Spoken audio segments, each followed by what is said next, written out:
Amados, eu gostaria de meditar na palavra do Senhor junto contigo, amém? Amém. Mateus, capítulo 3. Nós estamos vivendo agora os dias que são considerados como os que antecedem a Páscoa. Período em que Jesus Cristo andou nesta terra e anunciou aos seus discípulos: olha, eu estou indo para Jerusalém e lá eles vão me rejeitar, vão me pregar numa cruz, eu vou ser morto, mas 3 dias depois eu vou ressuscitar. Pelo menos 3 vezes os evangelhos anunciam que Jesus está anunciando aos seus discípulos. E mesmo assim, depois que ele morreu, eles ainda não criam. Mesmo que naquela madrugada algumas Marias foram, por isso que a Maria vai com as outras, mas vai para ver a ressurreição de Jesus, tá, gente? Não vai ser Maria que vai com as outras para longe de Jesus, vai ser Maria que vai com as outras para ver a ressurreição de Jesus. E elas chegaram lá e viram que o túmulo estava vazio. E as Marias voltaram, mas uma das Marias ficaram lá, uma Maria que morava numa cidade chamada Magdala, por isso que ela era Maria Madalena. E ela então pôde contemplar Jesus. Na hora ela não reconheceu Jesus. Ela pensou que era o jardineiro e disse: onde o Senhor colocou o meu Senhor? Me diga que eu vou levá-lo. E então Jesus fala com ela, Maria, e ela diz em aramaico, Rabboni, Rabi em hebraico, meu mestre, meu mestre. E hoje o texto que nós temos diante de nós, em Mateus capítulo 3, fala daquele que é o precursor do Evangelho. Aquele que deu a abertura a esse novo tempo. Quando Deus prometeu que salvaria o seu povo, o último profeta do Antigo Testamento, que é o profeta Malaquias, 400 anos antes, anuncia que Deus enviaria na frente dele o seu precursor. Aquele que viria para anunciar o Redentor. João, conhecido como o Batista, o batizador, ele tem 6 meses mais velho do que Jesus como nascimento. Porque quando Isabel estava grávida de 6 meses de gravidez, o mesmo anjo que apareceu para João, aliás, para Zacarias, o pai de João, aparece agora para Maria, uma jovem desposada, ela estava noiva, é como um contrato de casamento, mas cada um ficava na sua casa, não tinham intimidade, até o dia em que aquilo se concretizava. E aquele anjo aparece para Maria e diz: Maria, você ficará grávida, você vai conceber, e você vai dar à luz um menino. Bom, saber se é menino ou menina já é uma grande incógnita, certo? Hoje até não tanto, mas até uns 50 anos atrás, vamos dizer assim, vamos ser bem generosos com a ciência, até 50 anos atrás isso era pura sorte. É 50% de chance, certo? 50% de chance de você errar. Então Deus se revela através deste anjo chamado Gabriel, e Gabriel diz para ela que ela teria um menino. Deus, através de Gabriel, diz para Zacarias que mesmo na velhice, ele e Isabel teriam um filho. Porque Deus conhece, Deus sabe, Deus se revela. E então nasce esse menino.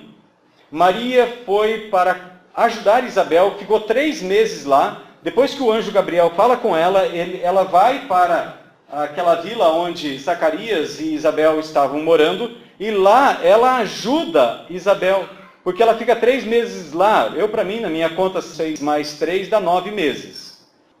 Então Maria viu João Batista nascer. Mas antes de João Batista nascer, 3 meses antes, ela estava com 6 meses. O 6 na Bíblia sempre simboliza o homem, o ser humano. Foram 6 dias que Deus nos deu para o trabalho, para nós cuidarmos das nossas obrigações. O sétimo dia pertence ao Senhor. Por isso que é dia do Senhor, não é nosso dia. E nesse dia nós devemos nos dedicar, orar, buscar, ter comunhão com o Senhor.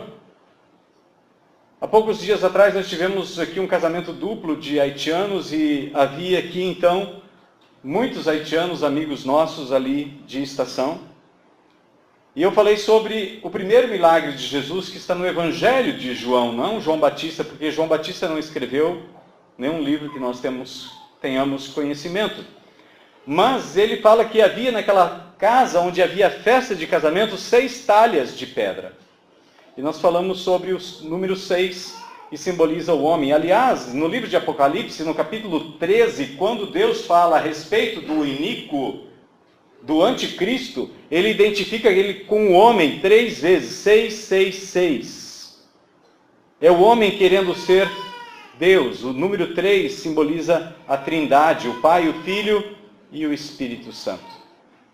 E aqui, quando João está com 6 meses de gravidez no útero de Isabel, sua mãe, Maria chega à casa dela e Maria cumprimenta ela. E quando ela cumprimenta ela, o Espírito Santo toma conta de Isabel, toma conta de João. E João é um homem que nasce cheio do Espírito Santo já desde o ventre da sua mãe. E o número 6 simboliza que agora o Espírito Santo vem para habitar no homem, não no templo em Jerusalém. Como no livro de Ezequiel, o profeta Ezequiel anuncia que o Espírito de Deus que estava sobre o propiciatório vai para as asas, vai para a entrada da cidade, depois vai para a montanha e depois ele vai embora. Mas no final do livro de Ezequiel, ele profetiza que o Espírito Santo viria do Oriente, viria e encheria toda a casa.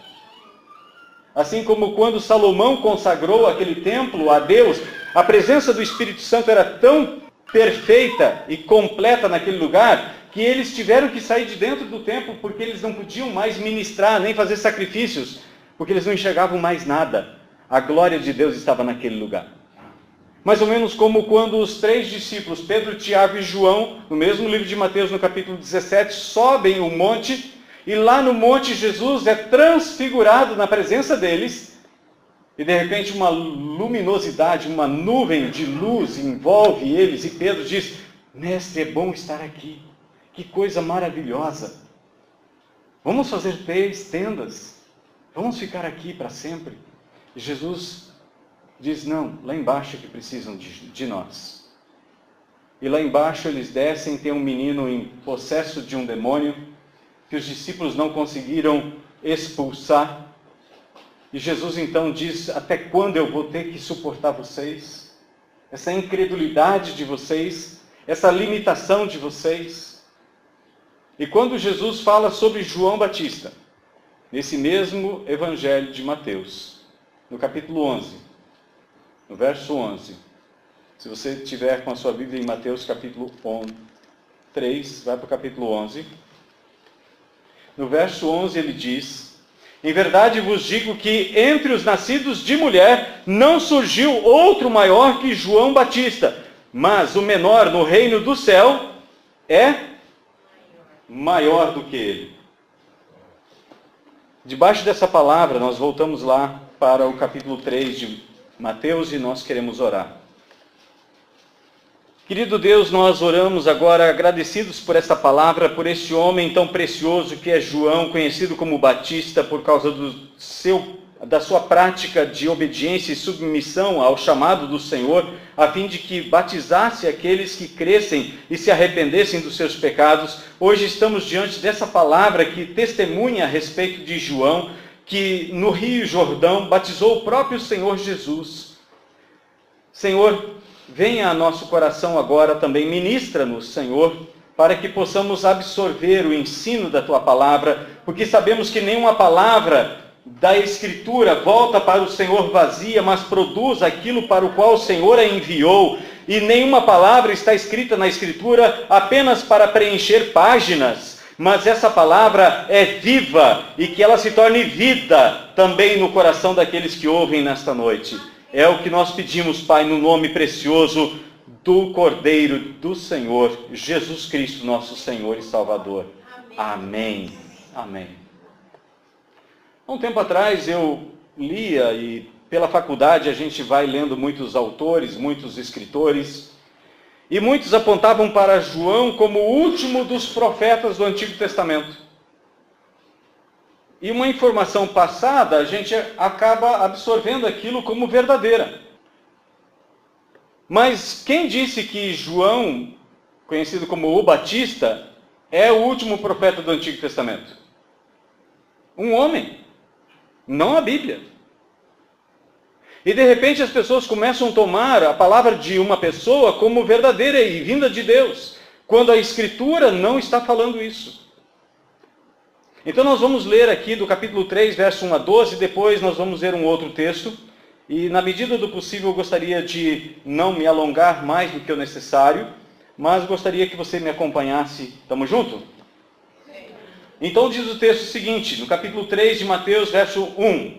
Naqueles dias apareceu João Batista, pregando no deserto da Judéia, dizendo: arrependei-vos, porque o reino do céu chegou. Porque é dele que o profeta Isaías disse: vós do que clama no deserto, preparai o caminho do Senhor, endireitai as suas veredas. Isaías capítulo 40, verso 3. João usava roupas feitas de pelo de camelo. É outra mentira que eu acreditei por muito tempo. Parecia que, na minha mente, pelo que me ensinaram, João usava pele, como se fosse um casaco de pele de um camelo, e não pelo de camelo. Pelo e pele é bem diferente. Eu não sei se só na minha cabeça isso funcionava desse jeito, mas eu acreditava que era desse jeito. Na verdade, os pelos de camelo faziam-se roupa para as pessoas mais simples e pobres, literalmente pobres. Não era para a fina estirpe da sociedade. Tanto que Jesus depois, quando ele fala sobre João, ele diz no Evangelho de Lucas: quem vocês foram ver no deserto? Um homem vestido roupas finas? Ele diz: olha, os que vestem roupas finas assistem ou trabalham e moram nos palácios. Quem vocês foram ver? Um caniço agitado pelo vento? Alguém que não sabe para que veio nem para onde vai? Que conforme o vento sopra, ele se mexe? Não, vocês foram ver um profeta. E então ele explica. E diz que nenhum nascido de mulher é maior do que João. Mas no reino do céu, o menor é maior do que João. E o texto então segue dizendo: alimentava-se de gafanhotos e mel silvestre. Habitantes de Jerusalém, de toda a Judéia, de toda a região do Jordão, iam até ele. E eram batizados por ele no rio Jordão, confessando os seus pecados. Mas quando ele percebeu que muitos fariseus e saduceus iam ao lugar em que ele batizava, disse-lhes: a raça de víboras, quem vos ensinou a fugir da ira vindoura? Produzi fruto próprio de arrependimento. Não fiqueis dizendo a vós mesmos: Abraão é nosso pai. Eu vos digo que até mesmo destas pedras, Deus pode dar filhos a Abraão. Deus tem o poder de fazer pessoas sair de pedras. Não é sem dúvida e sem motivo que ele vai ressuscitar pessoas das cinzas. Os túmulos ficarão vazios para a glória do Senhor. E o machado já está posto à raiz das árvores. Aquela que não produz bom fruto será cortada e lançada no fogo. Eu, na verdade, vos batizo com água, tendo por base o arrependimento. Mas aquele que vem depois de mim é mais poderoso do que eu. Não sou digno nem de carregar suas sandálias. Ele vos batizará com o Espírito Santo e com fogo. Ele traz na sua mão a sua pá e limpará a sua eira, recolherá o seu trigo no celeiro, mas queimará a palha com fogo que não se apaga. Amém? Será que João foi de fato o último profeta do Antigo Testamento ou o primeiro profeta do Novo Testamento? Marcos capítulo 1. Vai lá para o Evangelho de Marcos. Olha o que Pedro ensinou Marcos a escrever. Marcos foi o primeiro evangelho a ser escrito. Marcos, ou João Marcos, ele era um discípulo de Pedro. O próprio Marcos deve ter andado com Jesus, porque ele vivia no mesmo período, na mesma época. Mas ele não era um dos 12. Mas ele escreveu aquilo que Pedro testemunhou para ele. E diz em Marcos, no capítulo 1, verso 1 até o 3, princípio do Evangelho de Jesus Cristo. Qual é a primeira palavra que está escrita aqui? Princípio. No princípio criou Deus os céus e a terra. Princípio do Evangelho de Jesus Cristo, filho de quem? O Evangelho de Marcos foi escrito para provar que Jesus é o Filho de Deus. Conforme está escrito no profeta Isaías, estou enviando à sua frente meu mensageiro, que preparará teu caminho. Vós, no que clamo no deserto, preparai o caminho do Senhor, endireitai suas veredas. João é o primeiro profeta da nova aliança. Os profetas do Antigo Testamento chamavam o povo ao arrependimento e mostravam a lei. Esse era o papel dos profetas. O profeta Isaías diz: vamos à lei e ao testemunho. Ainda que Isaías tenha tido o privilégio dos 66 livros dele, especialmente do capítulo 40 até o 66, anunciar Jesus de uma forma fantástica. E mesmo na primeira parte, nos primeiros 39 capítulos, ele anuncia Cristo. Tanto que no capítulo 9, nós temos aquele texto muito conhecido, que fala: eis que a Virgem conceberá e dará à luz um menino, e o seu nome será Maravilhoso Conselheiro, Deus Forte, Pai da Eternidade, Príncipe da Paz. Mesmo Isaías tendo esse privilégio de ter contemplado o trono de Deus, ele não pôde ver Cristo. Todos os profetas do Antigo Testamento, o profeta Amós, o profeta Oséias, o profeta Jeremias, o profeta Ezequiel, Daniel, todos eles apontavam para o pecado e diziam: arrependei-vos e voltai para a lei. Essa era a aliança. A mensagem de João não é a mensagem dos profetas do Antigo Testamento, porque João diz: arrependei-vos, porque o reino está próximo, já está aqui, já está chegando, ele está aqui. Olha João capítulo 1, verso 33. Vamos um pouquinho mais adiante, sempre no início dos evangelhos. João dá um grande testemunho a respeito de João Batista. No verso 32, João diz assim: e João deu testemunho dizendo: vi o Espírito descer do céu como pomba e permanecer sobre ele. Eu não o conhecia, ainda que Maria, com 3 meses de gravidez, estava vendo João, mas Jesus estava no seu ventre. João tinha recém-nascido, mas ele não o conhecia. Verso 33, eu não o conhecia, mas aquele que me enviou para batizar com água disse-me. Eu estou lendo certo? Está escrito assim na sua Bíblia também? Aquele que me enviou para batizar com água disse-me. João teve uma conversa com quem? E Deus disse para ele: aquele sobre quem vires descer e permanecer o Espírito, este é o que batiza com o Espírito Santo.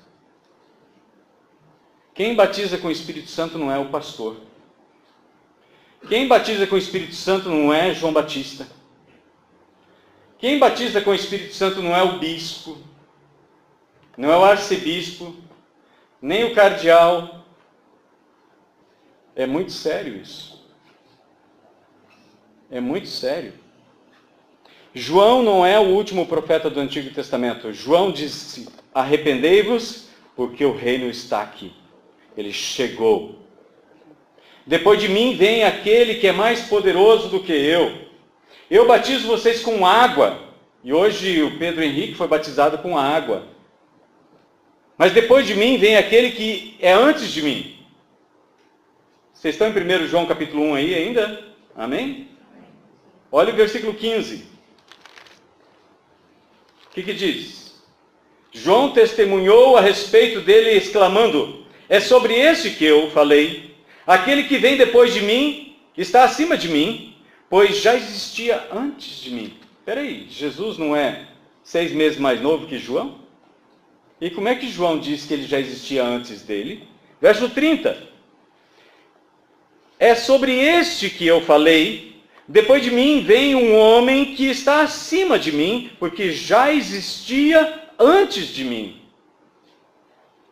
Jesus já existia antes da fundação do mundo. Ele foi gerado por Deus. Por isso nós chamamos que Jesus é filho de Deus. Jesus não é filho de Deus porque nasceu de Maria.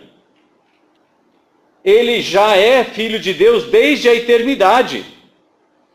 Deus de Deus e luz de luz, verdadeiro Deus do verdadeiro Deus, gerado, não criado, de uma só substância com o Pai, por quem todas as coisas foram feitas, o que João fala no capítulo 1, verso 1 a 3.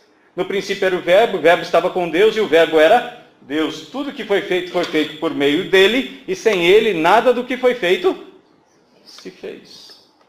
É ele que batiza dessa forma, não eu. João dá testemunho. João é da tribo de Levi. Lembra que o pai dele estava no templo oferecendo incenso? Somente o sumo sacerdote podia entrar no Santo dos Santos. Mas os sacerdotes podiam entrar no santo lugar. E ali havia um altar de incenso. E coube por sorteio a Zacarias oferecer incenso, que simbolizam as orações, os clamores do povo diante de Deus, que era aquela cortina, do outro lado tinha a Arca da Aliança. Então, quando eles chegavam ali naquele altar de incenso, simbolizava que eles estavam apresentando as orações do povo diante de Deus. Só que quando Jesus morre, aquele véu se rasga, e Jesus agora é colocado como sumo sacerdote, e ele entrou, agora ele abriu esse novo e vivo caminho para que eu e você, quando você e eu oramos, nós entramos junto com Jesus no Santo dos Santos. O pai de João, que era Zacarias, pôde entrar somente até a cortina. Eu e você podemos entrar na presença gloriosa do Senhor da glória. Aleluia! Será que dá para começar a entender por que Jesus disse que os nascidos de mulher, ninguém foi maior do que João? Mas o menor do reino é maior do que ele? Por que Jesus nos ensinou a orar? Venha o teu reino. Sabe qual é a maior estratégia do inimigo da nossa alma? Mentir para você e para mim qual é a nossa identidade em Cristo. E quando nós conseguimos iludir alguém a respeito do valor de alguma coisa, a gente compra por bagatela. Bagatela. E tem gente se vendendo por bagatela. Tem gente se vendendo como Esaú vendeu o seu direito de primogenitura por um prato de lentilha. Não sabe o seu real valor. Ainda não entendeu e não conheceu Jesus que batiza com o Espírito Santo. Ainda são como João antes de conhecer Jesus. Antes de ver Jesus. Olha o versículo 29 de João capítulo 1, se você ainda está em João. No dia seguinte, João viu Jesus que vinha em sua direção e disse: este é o Cordeiro de Deus que tira o pecado do mundo. Qual era o papel dos sacerdotes? Oferecer sacrifício em favor do povo. As pessoas traziam cordeiros, bezerros, cabritos, pombos, e o sacerdote os imolava, os matava, e derramava o sangue deles no altar. O papel de João, como da tribo de Levi, como sacerdote e profeta, é apontar para o único que pode tirar o nosso pecado. E aliás, João não diz, olha, Jesus vem para apagar o pecado de vocês. Ele não disse, ele vem para cobrir o pecado de vocês. Ele não disse, olha, ele vem para guardar o pecado de vocês. Será que dá para a gente entender a profundidade dessa palavra de João, quando ele disse, ele veio para tirar o pecado? Quando Jesus nos restaura a Deus, é como ele disse para aquele homem ao lado dele, hoje mesmo você vai estar comigo no paraíso, porque o meu poder é para tirar aquele pecado que gerou a tua morte e trazer você de volta para o paraíso, de onde o homem foi expulso. Dá para você entender sua identidade em Cristo? Ou será que, como Adão e Eva no jardim, Satanás continua ludibriando e enganando a sua e a minha mente, fazendo propostas indecentes? E às vezes, por bagatelas, nós estamos negociando a santidade do nosso Deus, colocada sobre nós, a justiça de Cristo que foi imputada a nós. O que clama esta voz? O primeiro clamor dele é: arrependei-vos. No Evangelho de Marcos, no capítulo 1, no verso 15, se você tiver sua Bíblia ali próximo de Marcos, volte ali. Olha a pregação de Jesus. Marcos 1,15. Completou-lhe o tempo, o reino de Deus está próximo. Arrependei-vos e crede no Evangelho. João disse: arrependei-vos e olhem para Cristo, o reino de Deus está perto. Jesus disse: arrependei-vos e creiam da boa notícia. Creiam no Evangelho. Qual é a pregação que a igreja precisa fazer hoje? Atos capítulo 2. No verso 37, depois que Pedro prega, naquele dia de Pentecostes, 50 dias depois que Jesus ressuscitou dos mortos, diz o texto, ao ouvirem isto, eles ficaram com o coração pesaroso e perguntaram a Pedro e aos demais apóstolos: irmãos, que faremos? O que é um coração pesaroso? Arrependido. Algumas traduções colocam compungidos. Quando a palavra de Deus, que é luz, desnuda as nossas máscaras, nós precisamos reconhecer que somos e quem somos sem Cristo. Em Romanos capítulo 10, no versículo 4, fala que a lei, o Antigo Testamento, tinha uma finalidade: levar as pessoas a Jesus. A lei no Antigo Testamento levava à morte. Porque a pessoa pecava e levava um animal para ser morto no seu lugar. Na nova aliança, Cristo morreu em nosso lugar. Seu puro e precioso sangue, suficiente, sem necessidade de repetição, de replay, ele tira completamente o nosso pecado. O profeta Miqueias diz que Deus joga nossos pecados no fundo do mar. O problema é que nós, muitas vezes, compramos submarinos e aparelhos de mergulho e voltamos a nos revolver lá de novo no pecado. E nos esquecemos de quem nós somos em Cristo. Nós somos a justiça de Deus. É Deus quem nos declara assim. Não é o homem que inventou isso. É Deus quem disse. E se Deus disse, cale-se todo homem. Se Deus é por nós, quem intentará acusação contra os eleitos do nosso Deus? É Ele quem os justifica. Não há por que temer. João não temeu pela sua própria vida. Ele denunciou o erro. Jesus não temeu pela sua própria vida, ele denunciou o erro. Mas não é como no Antigo Testamento, que o erro era denunciado e alguém morria no lugar dele. No Novo Testamento, o erro é denunciado e a solução é apresentada. Arrependei-vos e crede na boa notícia. Crede no meu perdão. Em João, no capítulo 8, lemos um pouco o capítulo 1. Eles trazem uma mulher que foi apanhada em adultério e colocam ela diante de Jesus. E Jesus se abaixa na frente dela. Um juiz que vem e se coloca ao nível do pecador. E disse para ela e para os demais: quem não tem pecado, que atire a primeira pedra. E pelo peso de consciência de cada um deles, dos mais velhos até os mais novos, foram saindo.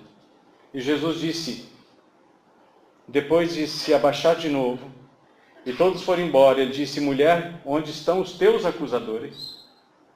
Ninguém te condenou? Ela disse: não, ninguém. Jesus era o único que podia jogar a primeira pedra, porque ele é o único que não tinha pecado e não tem pecado. Mas aquele que não conheceu o pecado e não tem pecado, Deus o fez pecado em meu lugar e em seu lugar. Para que através de sua morte nós tivéssemos vida. Para que nós fôssemos restaurados ao estágio inicial. As promessas de Deus sobre a nossa vida. E é por isso que Jesus disse que quem estava no reino, quem entraria nesse reino, seria maior do que João. Por maior que João tenha sido, você não tem o registro de nenhum dos milagres que ele fez. Mas ele apontava para Jesus, quem tem o poder de fazer milagres, de ressuscitar os mortos, de libertar da escuridão. Alguns dias depois do Pentecoste, aqui em Atos capítulo 2, o capítulo 3 nos mostra que Pedro e João entraram no templo, e ali tinha um homem aleijado de nascença, com mais de 40 anos de idade, conforme o texto na sequência nos mostra. E ele estava pedindo esmola, porque ele não podia entrar no pátio do templo, porque ele era aleijado. Pedro e João dizem para ele: nós não temos prata, nós não temos ouro, mas o que nós temos, nós damos a você. Em nome de Jesus, levanta e anda. E aquele homem foi curado.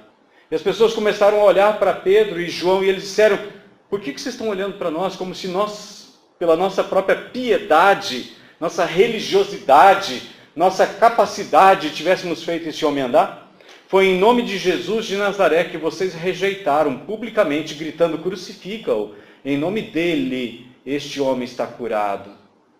É a mesma pregação que ele faz no dia de Pentecostes, se você está ainda com Atos capítulo 2 aberto. No verso 38, então, Pedro lhes respondeu: arrependei-vos e cada um de vós seja batizado em nome de Jesus Cristo. Para quê? Para perdão, remissão dos vossos pecados. O batismo ainda continua sendo um batismo de arrependimento. Por isso nós não batizamos infantes. Batizamos pessoas que reconhecem que são pecadoras e que Jesus é seu único e suficiente Salvador. E a sequência do texto, Pedro diz: e recebereis o dom do Espírito Santo. Porque quem é que dá o Espírito Santo? Naquele dia 3.000 pessoas foram batizadas. Mas quem é que estava derramando o Espírito Santo sobre aquelas pessoas? É o mesmo Senhor Jesus que hoje derrama seu Santo Espírito. E a palavra de Deus nos faz a comparação do Espírito Santo sempre com água. Derramou o que vocês viram. É comparada com o vento, é comparado com o fogo. Essa é a presença. Essa é a presença.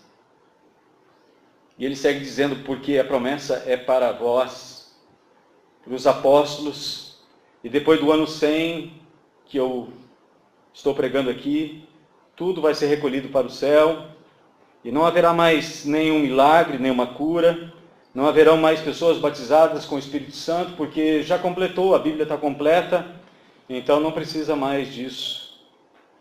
É isso que está escrito aqui?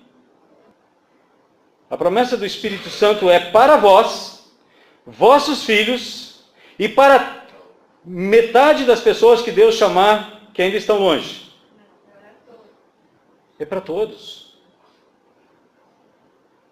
No capítulo 7 de Atos, Estevão está no Sinédrio e ele fala assim: vocês sempre resistem ao Espírito Santo de Deus. Vocês estão sempre resistindo. A Bíblia diz que é possível entristecer o Espírito Santo de Deus e é possível apagar o Espírito Santo de Deus quando nós desprezamos as profecias. 1 Tessalonicenses capítulo 5 nos fala que é possível apagar o Espírito Santo quando nós desprezamos as profecias. Quem era João? O que João pregou? Vós que clama, arrependei-vos, endireitai as vossas veredas, o reino está próximo, o reino chegou, preparai o caminho do Senhor. A voz que clama anuncia o Verbo encarnado, Jesus. Onde a voz clama? No deserto. O que significa deserto? Deserto é um lugar de aridez. Você não vê muitas construções no deserto, você não vê muitas árvores no deserto, arbustos, animais, alguns, mas muito poucos. O que João veio anunciar em Cristo são mananciais de água, que transformam o deserto, conforme os profetas anunciaram, num jardim regado. A nossa vida em Cristo e a nossa vida antes de Cristo precisa ter um diferencial. Jesus disse: eu vim para que vocês tenham vida. Ele não disse: eu vou voltar para que vocês tenham vida. Eu vim para que vocês tenham vida. Hoje nós somos a voz que clama no deserto de muitas vidas que estão passando por desertos, mas que precisam ser cheios do Espírito Santo de Deus. Precisam chegar ao Senhor Jesus. Precisam, em primeiro lugar, se arrepender da sua conduta, dos seus maus caminhos, endireitar as suas veredas. É a mesma mensagem de João, dos discípulos e de Jesus. Nós não podemos perverter a mensagem em nossos dias. Nós não temos autoridade de mudar a palavra de Deus. Ela continua sendo a palavra de Deus. E Jesus disse: vai passar o céu, vai passar a terra, mas as minhas palavras não vão passar. Amém? Amém. Vamos aprender com João Batista a olhar para Jesus. Vamos aprender com João Batista a sermos ousados. Vamos aprender com João Batista a não considerar como a sua vida mais preciosa do que aquilo que nós anunciamos. Atos capítulo 20, Paulo fala: não tenho a minha vida preciosa para mim mesmo, senão para cumprir aquilo pelo qual eu fui chamado. Domingo passado nós falamos sobre chamado. Existem 4 chamados na nossa vida. O chamado para crer em Jesus, o chamado para obedecer a Jesus, o chamado para pregar sobre Jesus, que hoje nós estamos falando sobre João Batista, que foi o maior pregador do Novo Testamento, que começou a pregação do Evangelho. E existe o chamado final, quando Deus vier nos chamar, quando a trombeta tocar, os mortos ressuscitarem, os vivos forem transformados, e nós adentrarmos os portais celestiais. Amém? Amém? Todos nós somos chamados. Você também é chamado. Resta saber se nós vamos obedecer ao chamado de Deus. João disse: aquele que me chamou e me ordenou para batizar, ele me disse: aquele sobre quem você vê descer o Espírito Santo e permanecer, esse é o que batiza com o Espírito Santo. Amém? Vamos olhar para Cristo. Oremos ao nosso Deus. Nós te agradecemos, Pai, por essa palavra. Te agradecemos, Senhor, porque neste lugar hoje o Senhor reuniu pessoas que o Senhor ama demais, o Senhor ama muito, o Senhor ama tanto que o Senhor deu o seu Filho para que salvasse elas, para que tirasse os seus pecados. Senhor Jesus, eu peço em nome do Senhor próprio, pelo teu próprio amor, pelo teu evangelho, que o Senhor revele a essas pessoas o seu amor por elas.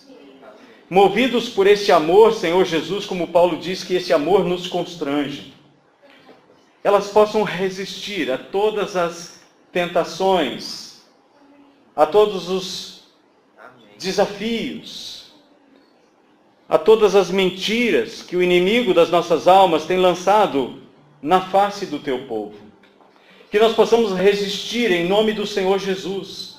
Que o poder do Espírito Santo que foi enviado para que nós fôssemos testemunhas, não para dar testemunho, mas para sermos testemunhas do seu poder, que ele nos convença, nos oriente, nos fortaleça na fé, porque o Senhor nos diz através da boca do teu servo Pedro, que essa promessa não foi apenas para aqueles que se converteram no dia de Pentecostes, nem para os filhos deles, nem para a primeira geração, nem para a segunda geração, mas para todos aqueles que o Senhor chamar até o dia da volta do Senhor Jesus. Aleluia. Por isso a tua palavra nos diz que na volta do Senhor Jesus, o Espírito e a noiva, que é o símbolo da igreja, dizem: vem, ora vem, Senhor Jesus. O Senhor prometeu que o seu Santo Espírito estaria aqui e permaneceria aqui para sempre. O Senhor não nos deixou órfãos. Nós não precisamos de concílios, de homens para nos dirigir. Nós temos a direção da unção do Senhor, que nós recebemos do Senhor, o teu Santo Espírito. Conduz a vida dos meus irmãos nessa semana. Manifesta a tua presença na vida deles. Fala aos seus ouvidos para que possam tomar decisões corretas, acertadas no relacionamento familiar, nos seus negócios, na sua vida, onde quer que eles coloquem a planta dos seus pés, que o teu Santo Espírito esteja ao seu lado, como aquele auxiliador, o advogado, aquele que ajuda para ajudá-los a caminhar no caminho que conduz à vida eterna. Assim como João disse: endireitai as vossas veredas. Que a tua presença sobre nós nos conduza no caminho que conduz à vida eterna. Jesus diz que há um caminho muito fácil de caminhar.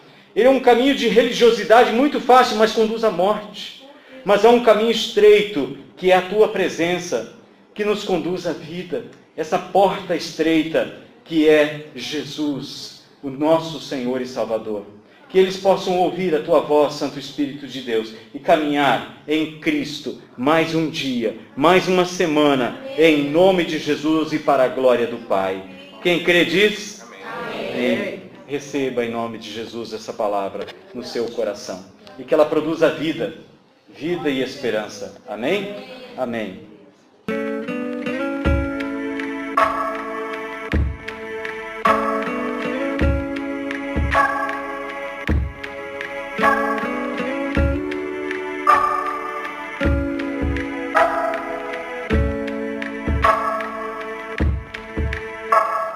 A lot of us grew up believing at any moment we could lose it all, and at the drop of a hat God might turn his back and move on. A lot of us feel like we blew it, thinking that we're just too far gone. But I want you to know there's still a hope for you now. No matter what you've done, you can't erase his love. Nothing can change